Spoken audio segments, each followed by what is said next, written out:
자, 우리가 지난 시간까지는 경제사학이 뭐 하는 학문인가, 또 어떤 성격을 가지고 있는 학문인가, 이런 거에 대해서 공부를 했습니다. 이번 시간에는 이제 고대 사회부터 경제사의 구체적인 내용에 대해서 이야기를 하겠습니다. 근데 우리의 관심은 사실 고대나 뭐 원시사회나 이런 게 아니라 현대와 근현대에 관심이 있죠. 그래서 이 원시나 고대는 아주 간단하게 살펴보겠습니다. 그런데 고대 사회라고 해서 우리에게 전혀 오늘날 아무런 시사점을 던져주지 않는다 이렇게 생각하면 안 돼요. 고대에도 나름대로 오늘날 우리가 배울 수 있는 교훈들이 있습니다. 그래서 먼저 오늘은 고대 사회 제1차 경제혁명에 대해서 이야기하도록 하겠습니다.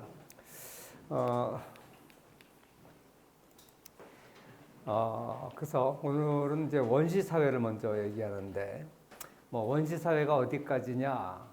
아마 절대주의 국가가 성립되기 이전까지 이런 사회는 이제 우리가 원시 시대다 이렇게 얘기를 하는데, 지구의 나이는 어느 정도 됐을까요?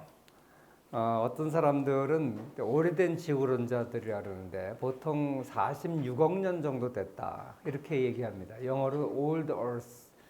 뭐 우주의 역사가 그렇게 되냐? 이건 사실 우리의 관심사가 아닙니다. 그래서 여기에 대해서는 뭐 이런 학설이 있다 이렇게만 얘기하고, 또 젊은 지구를 주장하는 사람도 있습니다. Young Earth를 주장하는 사람들은 한 10,000년 정도, 보통 10만 년 이하라고 주장하는 사람들을 우리가 젊은 지구론자다 이렇게 얘기를 합니다.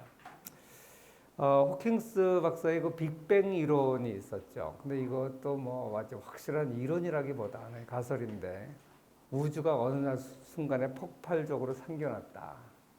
그래서 이건 기독교에서 이 창조론하고 맞는 거 아니냐, 뭐 이런 입장도 있었는데 본인은 다르다고 그럽니다. 이 우주가 자꾸만 팽창되고 있다 그러잖아요. 그걸 거슬러 올라가면 그러면 쫙 모였을 때 한 시점이 있었다는 소리잖아요. 그래서 이제 뭐 빅뱅 이론이 있다 그러는데, 뭐 나도 이걸 잘 모릅니다. 구체적인 내용 잘 모르고. 아무튼 지구가 이렇게 존재하는 것에 대해서는 뭐 우리 관심사가 아니니까, 더 중요한 건 우리가 관심사는 인류에 대해서, 인간들이 지구상에 나타난 게 언제냐 이건데, 고고학계에서는 한 250만 년 정도 된다 그러고, 어떤 사람들은 400만 년에서 500만 년 정도 된다 그럽니다. 이것도 뭐 마찬가지로 여러 가지 학설들이 있죠. 그런데 이제 인류 문명의 시작은, 그러니까 인간이 동물하고 구별되는 것은 이제 운명의 시작이라 그러죠. 이건 한 100만 년 전이다 이렇게 얘기를 합니다. 흔히 우리가 이제 구석기 시대다 이렇게 얘기를 하고, 불이 사용되고 묘지가 존재했고, 이 구석기 시대에도 동굴 벽화가 존재했었습니다.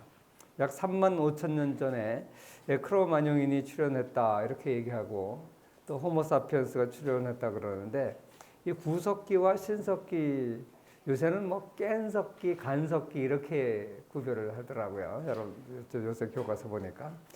아무튼 이 농경 시작을 이제 문명의 시작이라고 흔히들 얘기를 합니다. 그래서 그건 한 10,000년 정도 전에 됐다. 그러니까 지금이 AD 2000년인 21세기니까 BC 8000년경, 가장 빠른 지역에서는 이렇게 신석기 혁명이 시작됐다. 신석기 시대가 도래했다. 이걸 우리가 흔히 문명이라 그러죠.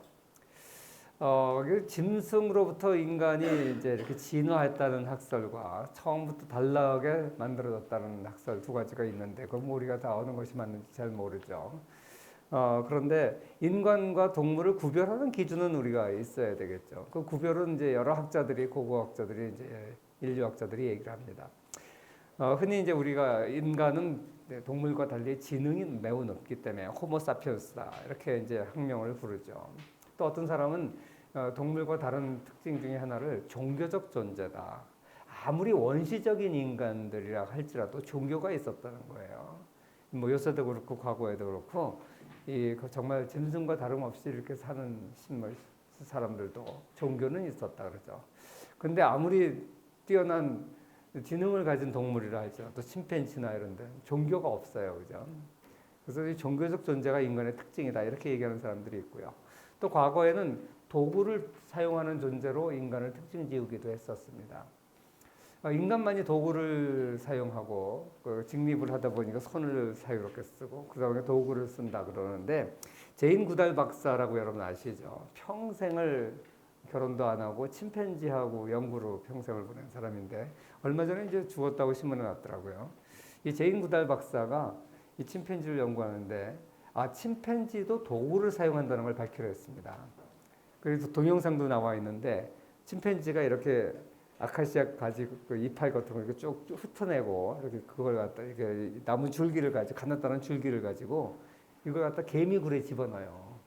그럼 개미가 이렇게 따다닥 붙어서 나와요. 이렇게 빨아먹고 이렇게 도구를 사용한다는 하는 동물도 있다는 것을 알아냈어요. 그래서 이제는 인간의 특징을 도구를 사용하는 존재라고 하는 것도 이제 한물 간 것 같아요. 그거 이제 틀렸다는 사실이 밝혀졌고. 호이카스라고 하는 그 학자는 인간을 놀이하는 존재다 이렇게 또 정의를 내렸습니다. 그 놀이하는 존재다. 짐승은 놀이 안 하나? 강아지도 놀이하는 것 같지 않아요? 강아지도 막 재밌게 놀이하잖아요. 아무튼 그런데 이 인간만이 놀이를 하는 존재라 그래요. 근데 이 놀이라는 게 뭐 까불고 놀고 이런 걸 놀이라고 그러는 게 아니라 어떤 목적이 있으면 놀이가 아니에요. 그러니까 생존을 위해서 뭐 잡아먹고 위해서 뭐 이러면 놀이가 아니라는 거예요. 그래서 인간의 모든 뭐 문명의 활동은 어떻게 보면 놀이다 이렇게 이제 이 사람을 특징 지었어요. 그래서 좀 독특하죠. 그래서 그 호모 루덴스다 이렇게 얘기를 하는데 예를 들어서 돈 많은 사람들이 더 큰 돈을 벌기 위해서 벌려고 하는 이유가 뭐예요? 사람들이 명예를 추구하는 이유가 뭐예요? 권력을 추구하는 이유가 뭐예요? 우리가 이게 아주 인간들의 가장 근본적인 목적 추구잖아요. 근데 이걸 호이카스는 전부 이런 걸 갖다가 놀이의 일환이라고 봤어요. 그냥 인간이 더 큰 돈을 벌려고 하는 것은 경영을 놀이로 재밌게 생각하기 때문에 그건 놀이라는 거예요. 권력 추구도 비슷한 맥락에서 얘기해요. 그래서 뭐 그렇게 보면 또 그렇게 볼 수도 있겠다 이런 생각도 들기는 해요. 근데 아무튼 우리는 그게 목적이라고 생각하지만 사실은 많은 사람이 더 큰 돈을 버는 것은 돈이 목적이 아니라 이미 자기는 먹고 살 만큼 충분히 있잖아요. 돈이 목적이 아니라 이 경영이 재밌다는 거죠. 돈 버는 것 자체가 재밌다는 거죠. 그래서 놀이라는 거예요. 그래서 이 놀이를 추구하는 게 인간의 인간다움의 독특한 특징이다. 이렇게 또 얘기하는 사람도 있어요. 아무튼 뭐 그건 우리가 지금 여기서 얘기하려고 하는 건 중요한 건 아니지만 아무튼 이렇게 인간과 동물이 구별되는 존재로서 존재하게 됐는데 인류의 출현을 아까 이제 제일 길게 보면 400만 년에서 500만 년이라고 그랬잖아요. 그 400만 년, 500만 년 인류의 출현 전체와 문명의 출현은 만 년이라고 그랬어요. 이거를 이제 24시간 시계에다가 그려보면 어떻게 될까? 인류는 23시간 56분, 57분 정도를 거의 수렵채취 경제로 살았다는 거예요. 동물과 구별 안 될 정도로 그냥 잡아먹고 따먹고 이렇게 살았다. 근데 그 길이라는 게 어마어마하죠. 물론 이건 오래된 지구에 인류가 오래전부터 출현했다는 전제 하에서 이제 성립되는 얘기겠지만 그래서 인류의 문명기는 소위 말하는 농경 사회에 들어가면서 정착 생활을 하고 그래서 나름대로 어떤 동물과 확연하게 구별되는 문명을 이루기 시작한 것은 24시간 하루에 비교하자면 불과 3, 4분 전의 일이다. 이만큼 수렵채취 경제가 길었다. 이런 이제 얘기가 되겠습니다. 그리고 이렇게 인류 문명이 생겨난 것은 최초로 생겨난 것은 소위 말하는 비옥한 초생달 지역. 여기서 이제 처음 생겨났고 이것도 학설이 많아요. 이제 여러 곳에서 생겨났다는 학설도 있고 한 곳에서 생겨서 퍼져갔다는 학설도 있고 여러 가지 학설이 있는데 비옥한 초생달 지역이라 그러면 저 지도상에서 보는 바와 같이 이라크 북쪽에 초록색으로 이렇게 표시된 저 지역이 비옥한 초생달 지역이라 그럽니다. 사실 그 성경이 구약 성경이 가장 오래된 고운 문서 중에 하나다 이런 얘기를 지난 시간에도 했는데 사실 그 파피루스로 된 여러 문서들이 사해사본 같은 거 그러니까 그 건조하고 동굴이 있는 이런 지역에서 오래된 그 문헌들이 많이 발견됐어요. 그래서 지금도 뭐 굉장히 수십만 점이 발견돼 있는데 그래서 거기에서 보면 이제 노아 홍수 사건이 나오는데 그때 노아가 만들었다는 방주도 아라랏산에 걸려 있다 이렇게 이제 성경에 나와 있는데 그 아라랏산 지역도 이제 저 안에 있습니다. 그래서 얼마 전에 영화 노아라는 영화가 나왔죠. 나 그 영화를 보니까 성경에 여러 인물들이 등장하더라고요. 무드셀라도 나오고 뭐 두발가인도 나오고 무드셀라 같은 사람은 이제 성경에 보면 가장 오래 살았던 사람이다. 뭐 논란은 있습니다만 성경에는 아주 과거에는 굉장히 오랫동안 몇백 년을 살았다 인간이 이렇게 이제 돼 있죠. 노아 홍수 이전에는 그런데 노아 홍수 이후에 이제 인간의 수명이 지금처럼 줄어들었다 이렇게 얘기를 하는데 또 두발가인이라는 사람도 거기 노아라는 영화에 보면 나와요. 최초의 금속으로 뭐 이렇게 뭘 만들었던 사람 뭐 이렇게 나오는데 아무튼 뭐 노아 영화도 성경하고 좀 달라요. 그러니까 뭐 하나의 그 작가가 이제 꾸민 건데 더 중요한 건 이제 노아의 방주가 실제 했었느냐 여기에 대해서 이제 학설이 많죠. 뭐 실제로 그 빙하 안에 있다는 사람도 있고. 그런데 내가 오늘 재밌는 거 한 가지만 얘기하면 노아의 방주를 성경에 나오는 치수대로 재현을 했어요. 그게 이제 저 사진인데 미국 켄터키주의 윌리엄스타운에서 노아의 방주를 이제 성경에 나온 실물 크기대로 이제 만들어놨는데 성경에 노아의 방주의 크기가 나와요. 이제 이게 실제 이제 재현한 크기입니다. 네. 어떻게 나오냐면 성경에 장이 300규빗, 광이 50규빗, 고가 30규빗. 규빗이라는 단어는 여러분 잘 모를 텐데 손끝에서 팔꿈치에서 손끝까지 이 길이를 규빗이라고 그래요. 물론 사람의 크기가 다 다르잖아요. 키 큰 사람은 이게 길 거고 키 작은 사람은 짧겠죠. 그런데 옛날에는 그렇게 엄밀하지 않았던 것 같아요. 그래서 대충 1규빗이 45.6cm 정도 된다 그래요. 그래서 여기 보면 그 가로 세로 높이 배의 그 크기가 이제 이 사이즈로 지어라 이렇게 이제 노아한테 명령을 했어요 하나님이.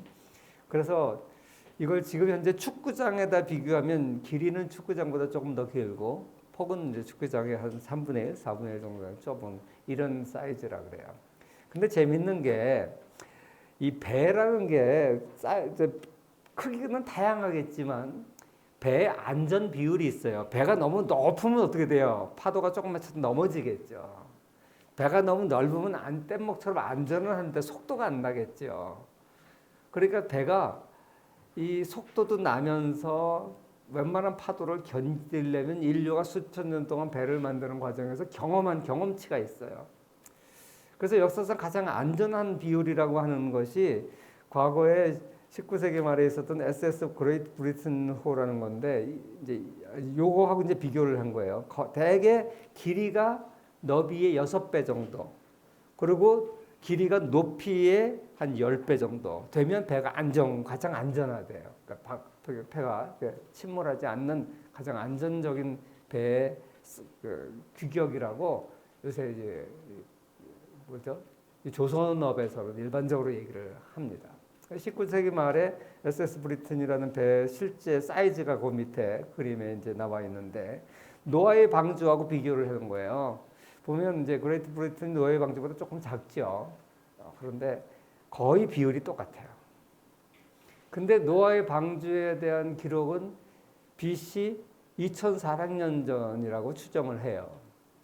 근데 이거 인류가 이 비율이 좋다는 것을 알게 된 거는 비교적 최근의 일이에요. 그럼 신기하잖아요.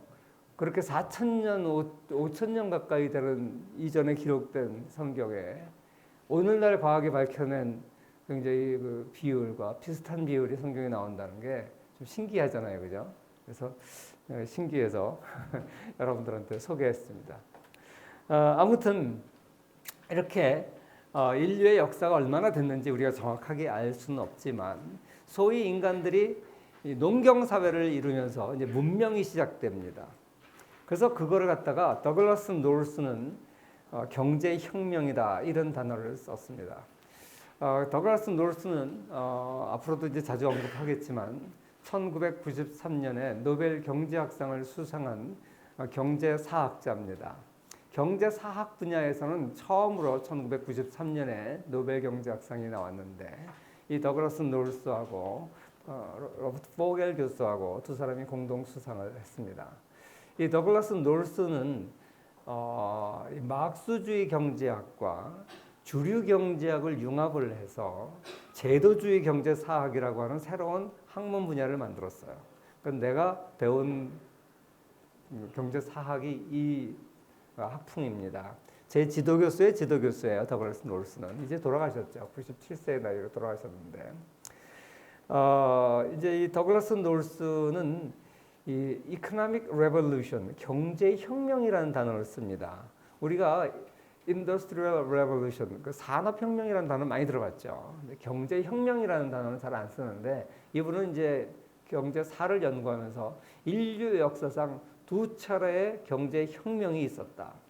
그래서 그 제1차 경제혁명과 제2차 경제혁명을 얘기하는데 제1차 경제혁명은 언제를 얘기하냐면 신석기 혁명, 고고학자들이 인류학자들이 얘기하는 신석기 혁명을 이제 제1차 경제혁명이라고 그래요. 그 다음에 2차 경제혁명은 산업혁명 당시를 말하는데 산업혁명과 조금 달라요. 어떻게 다른지는 내가 산업혁명을 설명할 때 그때 설명하도록 하겠습니다. 아무튼 이렇게 인류 역사상 가장 큰 경제혁명은 두 차례 있었는데 그 첫 번째가 신석기 혁명이다. 그래서 이 신석기 혁명이 어떻게 해서 가능하게 됐느냐 이걸 재산권 혁명으로 이제 설명을 합니다. 보통 우리가 경제학에서 이 인류학, 경제 인류학이라는 분야가 있어요. 이 경제 인류학은 두 가지로 우리가 나눌 수가 있는데 형식론적 경제 인류학이 있고 그다음에 실제론적 경제 인류학이 있어요. 그러니까 현대인뿐만이 아니라 과거 고대인들, 원시인들 이런 사람들을 연구하는 건데 형식론적 경제 인류학이라는 게 뭐냐면 비록 고대 과거 원시인들이 우리랑 생각도 다르고 언어도 다르고 매우 달랐겠지만 오늘날 우리가 미시 경제학을 분석할 때 가정하는 경제인의 가정이 있죠. 경제인의 가정. 인간은 합리적이다. 인간은 자기에게 주어진 정보를 최대한 활용해서 가장 합리적인 행동을 하려고 그런다. 그리고 인간은 자기 행복을 극대화시키려고 그런다. 라고 하는 그 미시 경제학에서 전제로 하는 인간의 유형을 우리가 경제인이라 그래요. 그죠? 그런데 그 경제인은 현대인만 그랬을까요? 원시인도 그랬을까요? 여기에 대해서 견해가 달라지는 거예요. 원시인도 마찬가지였을 거다라고 생각하고 하는 것이 형식론적 경제 인류학이에요. 여기는 미국의 시카고 대학에서 출발을 했는데 Current Anthropology라고 하는 학술지가 나와요. 시카고 대학에서 발행하는 건데 우리가 알다시피 경제학에서도 시카고 학파 그러면 가장 자유주의 경제학의 학풍이죠. 소위 말하는 여러분 거시 경제학 시간에 고전학파와 케인즈 학파를 이렇게 구분을 하죠. 그래서 고전학파의 전통을 이어받은 게 시카고 학파, 가장 자유주의적인 학파죠. 근데 마찬가지로 이제 인류학에서도 시카고 학파가 이런 견해를 가지고 있습니다. 반면에 실제론적 경제 인류학이라는 건 뭐냐면 구석기 시대, 신석기 시대의 원시인들은 오늘날의 인간과는 매우 다른 의사결정을 했을 거다. 다른 기준으로 했을 거다. 그래서 그들의 행태를 인류학적 행태를 연구하려면 다른 전제 위에서 출발을 해야 된다라고 보는 학설이에요. 그래서 이렇게 두 가지가 있는데 이 실제론적 경제 인류학적 차원에서 경제 인류학을 설명하는 책이 석기시대 경제학이라는 책이 나와 있어요. 여러분들 큰 관심 없겠지만 하여간 이런 책이 있습니다. 그래서 오늘 제가 여러분들한테 얘기하는 것은 첫 번째 형식론적 경제 인류학적 관점에서 재산권 혁명으로 신석기 시대가 시작됐다. 이 얘기를 좀 설명하려고 합니다. 그 설명하는 방식은 우리가 미시 경제학에서 자주 사용하는 비교 정태 분석을 하려고 그래요. Comparative Static Analysis라 그러죠. 우리가 경제학에서 늘 사용하는 수요 공급 곡선 이게 다 비교 정태 분석입니다. 그건 여러분 다 아시죠? 동태 분석이라는 게 뭐죠? 다이나믹. 시간에 따라서 변하는 걸 연구하는 게 다이나믹한 동태 분석이라 그러고요. 어느 일정 시점을 연구하는 것은 우리가 정태 분석, static analysis라 그래요. 근데 왜 그 앞에 comparative, 비교라는 단어를 썼느냐 하면 우리가 수요 공급 곡선에서 균형의 이동을 설명할 때 어떤 요건에 의해서 수요 곡선이 변화하면 새로운 균형점으로 이동한다 그러죠. 두 시점을 비교하는 거잖아요. 그렇기 때문에 비교 정태 분석이라 그러는 거예요. 거의 우리 경제학에서 가르치는 대부분의 그래프에 나오는 이론들은 다 비교 정태 분석이라고 보면 돼요. 그러니까 말이 뭐 새롭고 어려워 보여서 그렇지. 중고등학생들도 배우는 그 경제학의 아주 기본적인 거, 수요 공급 곡선 변화의 아주 기본적인 거 다 비교 정태 분석이에요. 이거를 가지고 원시 시대에 왜 농경이 시작되고 왜 문명이 시작됐는지를 설명하려고 그래요. 그 얘기를 하려면 이제 수요 공급 곡선을 설명을 해야 되는데 수요 공급 곡선은 우리가 일반적으로 쓰는 생산물만 있는 게 아니죠. 분배 이론에서는 생산 요소의 수요 공급 곡선도 얘기를 하죠. 그래서 금융시장을 얘기하고 노동시장을 얘기할 때도 마찬가지로 그 각각 생산 요소의 수요 공급 곡선을 가지고 설명을 해요. 아마 여러분들 중에 경제학을 전공한 사람들, 특히 고학년들은 이 그래프를 이 내용이 좀 쉬울 테고 아마 아직 경제학을 이렇게 미시 경제학을 제대로 못 배운 사람들은 이해하기가 좀 어려울 것 같아요. 지금은 뭐 그런 시간이 아니니까 몰라도 됩니다. 이건 그냥 나중에 경제학을 좀 깊이 공부하면 나오는 거니까 뭐 내가 이걸 모른다고 해서 경제사를 이해 못하는 건 아니니까 전혀 걱정할 필요는 없어요. 흔히 이제 미시 경제학에서 균형 조건을 노동을 한 단위 구입을 할 때 지불을 해야 되는 거, 그건 임금이죠, 그죠? 그 다음에 또 한 가지 노동을 한 단위 구입을 해서 내가 얻을 수 있는 이득. 그건 그 한 사람이 하루 동안 일을 해서 어떤 물건을 만들면 그걸 시장에 내다 팔면 돈이 생기죠. 수익이죠. 그럼 비용과 수익이 균형이 될 때 그 시점까지 노동을 구입한다. 이게 노동시장 균형점이에요. 이제 여러분 이제 미시를 그 경제학을 다 배워보면 이 얘기가 나와요. 이건 상품 시장에도 마찬가지잖아요. 내가 요걸 먹을까, 저걸 먹을까, 두 개 중에서 어떤 걸 얼마만큼 먹을까. 그랬을 때 균형, 한계 효용, 균등의 법칙이라는 걸 아마 여러분은 고등학교 때도 다 배웠어요. 누구나 고등학교 과정을 마쳤으면 이거 다 배웠을 거예요. 수능에도 시험에 나오고 뭐 그랬던 문제니까. 그러니까 내가 만약에 A라는 게 더 효용을 갖다 주면 그 사람은 그걸 한 개 더 먹을 거 아니에요. 그죠? 내가 B 먹는 것보다 A 먹는 게 더 만족감이 그럼 당연히 A를 더 먹죠. 그래서 언제까지 A를 더 먹어요? 같아질 때까지 더 먹잖아요. 그러면 내 만족이 극대화된다. 이렇게 얘기하듯이 똑같아요. 내가 만약에 노동을 한 단위 더 구입할까? 자본을 한 단위 더 구입할까? 라고 했을 때 이 만족감이 나한테 같아질 때까지 구입한다. 만족이 아니지. 생산에 기여하는 생산성이 같아질 때까지 구입한다. 이거하고 똑같은 원리죠. 내가 노동을 자본이 일정하다고 했을 때 노동을 몇 단위 구입할까 했을 때 이 내가 노동을 한 단위 더 구입할 때 생기는 이득과 노동을 한 단위 구입할 때 치러야 되는 비용과 임금이죠. 그게. 이 두 개를 비교해 봐서 만약에 이익이 더 생기면 계속 사람을 더 고용하죠. 그러다가 거꾸로 이제 비용이 더 많이 나오면 이제 그만 고용하죠. 한계 생산성 체감의 법칙 때문에 고용한 대로 막 늘어나는 게 아니니까.